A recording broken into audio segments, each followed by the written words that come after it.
হারুনুর রশিদের রাজত্বে সূর্য ডুবতো না, যদিও রাজধানী বাগদাদে ছিল। একদিক দিয়ে ডুবতো, আরেক দিক দিয়ে উঠতো।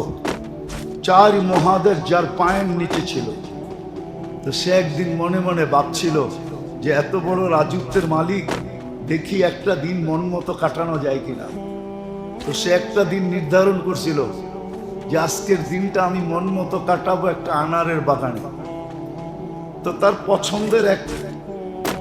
পছন্দের এক কৃতদাসী ছিল, নিজের কিনা, পছন্দের, যেমন পছন্দের তেমন রূপে তেমন গুণে সর্বদিক দিয়া সেরা ছিল।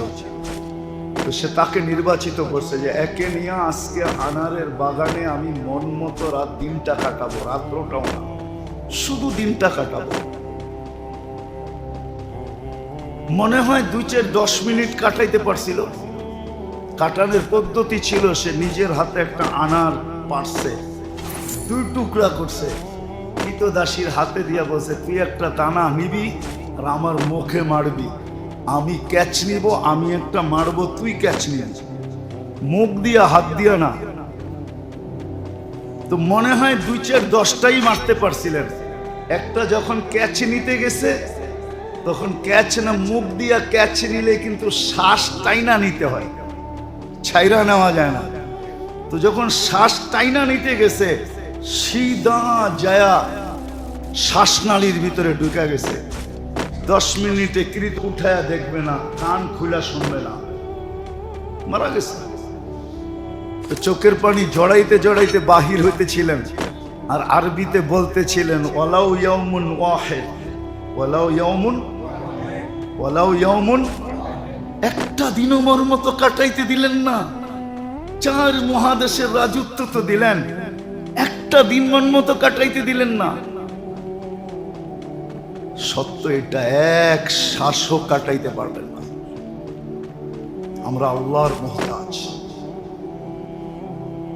বলেন, শেষ দশকে পুরা রমজান বাদ দিলাম, এই ঢাকাবাসী, বাংলাদেশবাসী যেইভাবে কাটাইছে, মুসলমান আল্লাহর বিরোধিতা করা, এই গরম তো কম, আকাশ থেকে তো আগুন আসা উচিত ছিল। বলবেন আমরা কিছু লোক তো মসজিদে ছিলাম, থাকলে কি হবে? দুনিয়া তো সম্মিলিত জায়গা, এটাও তো ডিসিশন দেওয়া আছে। আনুহলিকু ওয়াফিনা সালেহুন, বলছে ইদা কাসিরাল কদর, খারাপ লোকের সংখ্যা যখন বেড়ে যাবে। আজকে 70% লোকই ধরলাম যারা নামাজ থেকে বহুত দূরে, দিন থেকে বহুত দূরে, রোজা থেকে বহুত দূরে, আল্লাহ রসুল থেকে বহুত দূরে। আমার তো বিশ্বাস, গায়রে মুসলিম কটাক্ষ করতে যায়া প্রথম ভাবে যে আমার কটাক্ষ কোনো বিপদ দাঁড় করায় না দেয়, সেটা ভাবে।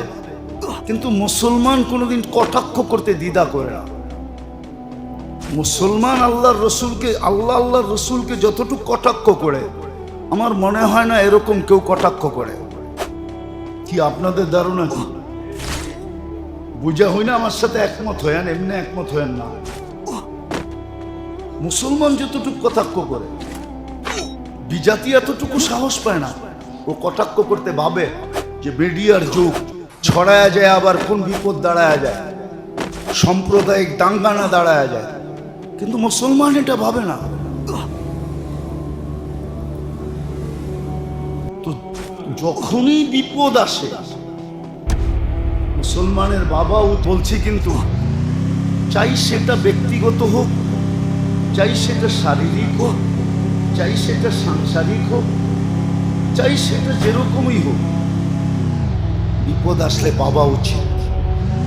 কেননা বিপদ এমনি এমনি আসে না, বিপদ এমনি এমনি আসে না, মুসিবত এমনি এমনি আসে না। হ্যাঁ, কিছু লোকের কাছে মুসিবত এমনি এমনি আসে, এটাও আবার অস্বীকার করা যায় না।